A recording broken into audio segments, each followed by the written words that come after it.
பிரியமானவர்களே, இயேசு கிறிஸ்துவின் நாமத்தில் உங்களை வாழ்த்துகிறேன். இடம் ரொம்ப அருமையா அழகா இருக்குல்ல. அமெரிக்காவில் ஓடுகிற ஒரு பெரிய ஆறு இது.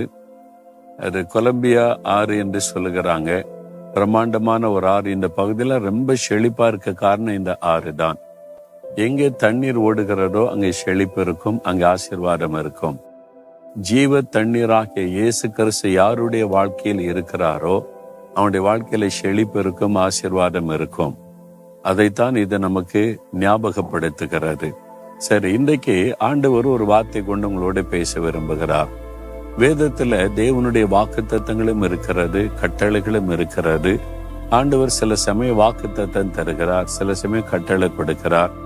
நாம் ஜெபிக்க வேண்டிய விதமும் வேதத்தில் எழுதப்பட்டிருக்கிறது. இன்றைக்கு நாம் ஜெபிக்க வேண்டிய ஒரு விதம் வேதத்துல ஒரு வசனத்துல இருக்குது. அந்த மாதிரி ஜெபிச்சு பாருங்க, உடனே உங்களுக்கு ஆசீர்வாதம் உண்டாகும். 67ஆம் சங்கீதம் 2ஆம் வசனத்துல ஒரு பக்தன் இப்படி ஜெபிக்கிறார். தேவரீர் எங்களுக்கு இறங்கி எங்களை ஆசீர்வதித்து உம்முடைய முகத்தை எங்கள் மேல் பிரகாசிக்க பண்ணும். நீங்க இன்றைக்கு அதே மாதிரி இந்த 3 காரியத்துக்கு ஜெபிக்கணும். முதலாவது, தேவரீர் எங்களுக்கு இறங்கும், எங்களுக்கு இரக்கம் செய்யும். ஏதோ ஒரு காரியத்துல உங்களுடைய வாழ்க்கையில ஒரு கலக்கம், வேதனை, பயம், ஆண்டவர் இறக்க செய்யணும், நாங்க ஏதோ தப்பு பண்ணிட்டோம், ஆண்டவர் மன்னிச்சு எங்களுக்கு இறங்கி உதவி செய்யணும், ஆண்டவர் இறங்குனாதான் உண்டு அப்படின்ற நிலைமையில இருக்கீங்களா? தேவரீர் எங்களுக்கு இரக்கம் செய்யும் அப்படின்னு ஜெபிங்க. கட்டாயம் உங்களுக்கு இரக்கம் செய்வார். 2வது, எங்களை ஆசீர்வதியும். நீங்க ஆண்டவர்கிட்ட கேட்கணும், எங்களை ஆசீர்வதியும். உங்களுக்கு என்ன ஆசீர்வாதம் வேணும்? சுகம் வேணுமா? விடுதலை வேணுமா? நிம்மதி வேணுமா? குடும்ப சமாதானம் வேணுமா? பிள்ளைகளுடைய திருமண காரியம் நடக்கணுமா? கற்பத்தின் ஆசீர்வாதம் வேணுமா? கடன் பிரச்சனை மாறணுமா? என்ன ஆசீர்வாதம் வேணும்? அவரிடத்துல சகலவிதமான ஆசீர்வாதமும் சம்பூர்ணமா இருக்கிறது.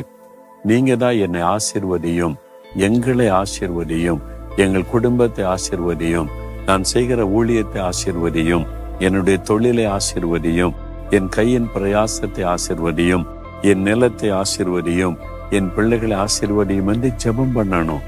நீங்க அப்படி வேண்டிக் கொண்டால் ஆண்டவர் ஆசீர்வதிப்பதை பார்ப்பீங்க.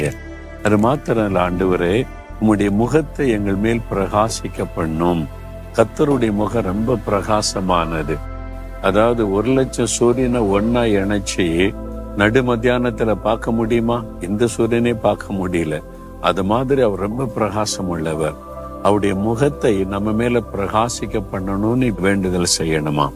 நம்முடைய வாழ்க்கையில ஏதோ ஒரு பகுதியில இருள் இருக்குது. உங்க வாழ்க்கையில உள்ளத்துக்குள்ள, உங்களுடைய மனதுல ஒரு இருள், ஒரு பயம், கலக்கம், மன அழுத்தம், என்ன பண்றதுன்னு தெரியல, குழப்பம், ஒரு இருளாவே தெரியுது. ஒரு வெளிச்சம் தேவை. ஆண்டவர்கிட்ட கேளுங்க, உம்முடைய முகத்தை எங்கள் மேல் பிரகாசிக்க பண்ணும். அந்த வெளிச்சம் வந்துட்டா இந்த இருள் விலகிறோம், இந்த தடுமாற்றம் விலகிறோம், குழப்பம் விலகிறோம், தெளிவான வழி கிடைச்சிரும். ஆண்டவரே உங்களுடைய முகத்தை எங்கள் மேல் பிரகாசிக்க பண்ணும். நீங்க அப்படி ஜெபம் பண்ணி பாருங்க. உங்களுடைய வாழ்க்கையில காணப்படுகிற அந்த பயமாகிய இருள், கலக்கமாகிய இருள் உங்களை வாழ்க்கையை விட்டு விலகி ஒரு வெளிச்சம் உண்டாயிட்டு ஒரு பெரிய மன மகிழ்ச்சி வந்துடும். இந்த 3 காரியத்துக்காக இப்ப நீங்க ஜெபிக்கணும். ஆண்டவரை பார்த்து சொல்லுங்க, ஆண்டவரே என் மேல இரக்கமாயிரும், ஆண்டவரே எங்களை ஆசீர்வதியும், உம்முடைய முகத்தை எங்கள் மேல் பிரகாசிக்க பண்ணும். சின்சியரா ஜெபம் பண்ணி பாருங்க. இன்றைக்கு உங்க வாழ்க்கையில அற்புத மாற்றம் நடக்கும். இருதயத்துல கை வைங்க. ஆண்டவரே நீர் எங்களுக்கு இரக்கம் செய்து எங்களை ஆசீர்வதியும், என்னையும் என் குடும்பத்தையும் ஆசீர்வதியும்.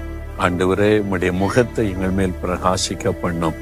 இந்த இருள் என் உள்ளத்தை விட்டு விலகட்டும். இயேசுவின் நாமத்தில் ஜெபிக்கிறேன். ஆமேன், ஆமேன்.